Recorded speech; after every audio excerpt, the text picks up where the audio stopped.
Yes. I'd like to talk to you. I don't think we have anything more to discuss. Not until I've seen the report from the lab. Yes, I will contact you as soon as I get that through. Thank you. Fine, thanks. Did you see the morning paper? Yes, I did. What the hell was going on? Why was Monica dragged in here and grilled? What are you going to do, shout at me, or are we going to talk No, about first Monica. She was not grilled. She was brought in here to be questioned. Why? Police chief, I'm allowed to... All right, now how the hell did the newspaper find out that she was even brought in here in the first place? And where'd they get all that other trash? I don't know, Sean. I do not know. Look, as far as Monica is concerned... All right, let's get back to Monica, shall we? Sean, I'm not on the witness stand. All right. All right. I'm sorry. Alan Quartermain. He died in the middle of a bitter divorce battle. Now, he had already settled a large insurance policy on Monica with a double indemnity clause, and I have no idea how this got leaked to the newspaper, believe me. Who leaked it? I said I don't know. I have no reason to hold anything back from you so far. What do you mean, so far? I'm not obliged to tell you anything, Sean. And I just hope that there isn't a day when I do have to hold something back. Look, I want to tell you something. I am not going to see Monica hurt this way. Have you spoken to her today? No, I have not spoken to her today. At the hospital, she's tied up in OR. I mean, chances are she hasn't even seen this paper. But I'm sure most of the staff has. I don't know whether they told her or not. But one thing bothers me that you said a moment ago. What? Sounded to me like you sort of share some of the suspicions mentioned in the paper. No, I'm just stating facts. They're not my opinions, Sean. What is your opinion? I don't know. Look, I don't even have half the lab reports that I'm supposed to. I don't know anything about this. Just don't make a fool of yourself, that's all. What is that supposed to mean? What it means is I can see where this could lead. Where? Charging Monica for sabotaging Alan's plane right after it got airborne. Well, what if I do?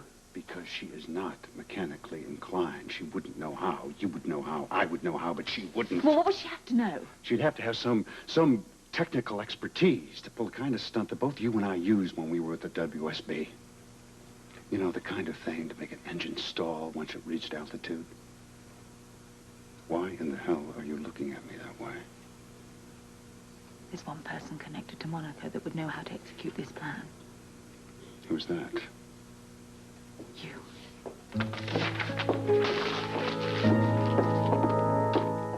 Talking about? I can't believe for a second that you think that Monica and I are killers. I didn't say that I thought it. It's just something that's been discussed. Oh, has somebody else come up with a motive, too? Yes, they did, actually. Oh, that's hysterical. That is hysterical. The insurance policy and the double indemnity clause. You know, Anna, I'm a man who hates violence. You should know that better than anyone. In fact, I was well renowned for it at WSB.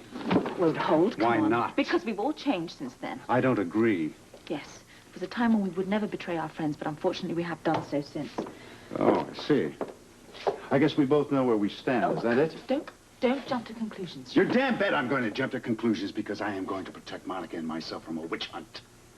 And I'm not going to let any newspaper, anyone, and that includes you, ever put me behind bars again. I would hate that, Sean. And I'm going to tell you something else, too. You know, it is very smart for me to jump to conclusions. But it's not good for you, and it will be a disaster for your career. In this job, I live with disaster every single day. You know, just because you ended up being right in your first murder case does not make you infallible, lady. I can't waste any more time here.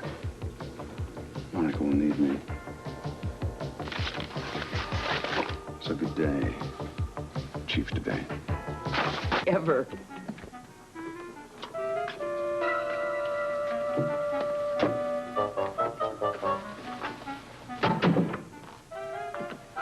Okay, it's safe to talk now.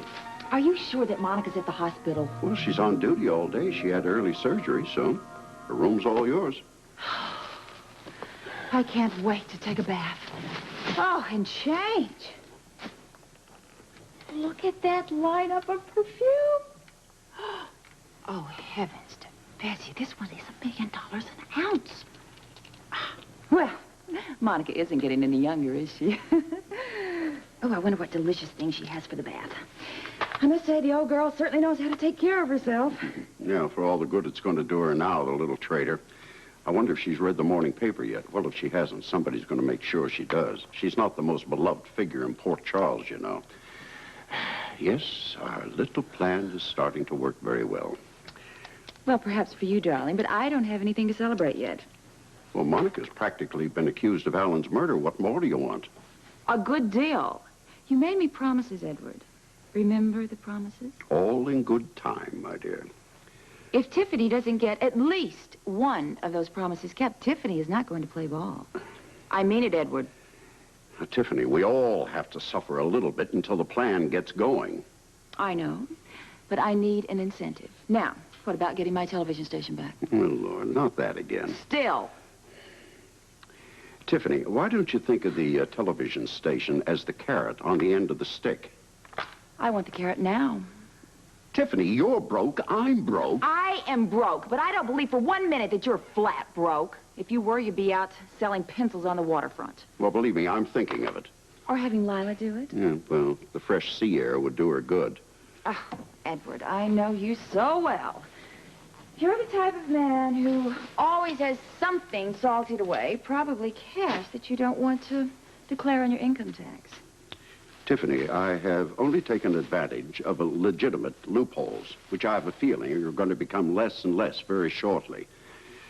Anyway, anything that I might have stashed away is purely sugar bowl stuff.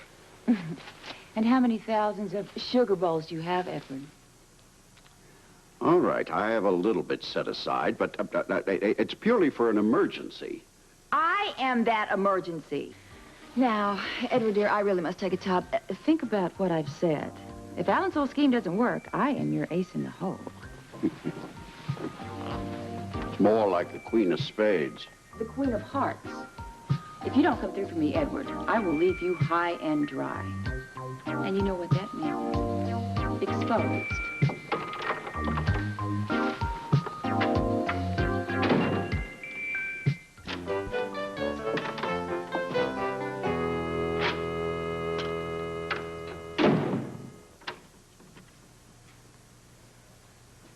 Well, Edward, no reaction? And I'm sorry, Tiffany, but when I'm worried about money, I don't react to anything else. You know, I must say Monica has great taste. That bathtub is as big as a swimming pool. If her taste in men is half as good, I think I'm really going to enjoy meeting this Sean Donnelly. As you can tell, Edward, I am ready and raring to go. All right, I'll talk to Derek Barrington about the television station. I know it's on the market, but I am going to try to lease it with an option to buy. Now, I'm sorry, Tiffany, but that's the best I can do. You have to believe me. I don't have to, but I think I do. I will handle all of the negotiations, and I'll try to swing it. I'm thrilled. Oh, I'm glad somebody is.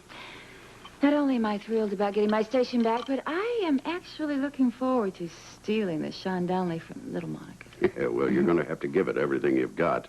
I always do, darling. That's what it's there for. Now, I mean, Donnelly and Monica are enjoying what is known as la grande passion. Well, you know what the Chinese say. The hotter the fire, the quicker it ends. Yeah, really? I never heard anybody from China say that. Well, someone from there did. Well, maybe it's a fortune cookie. Tiffany, this is very serious business. There are millions involved. I am not about to take any advice from a fortune cookie. All right, then, down to business. Okay. You're going to have to arrange an accidental meeting with Sean.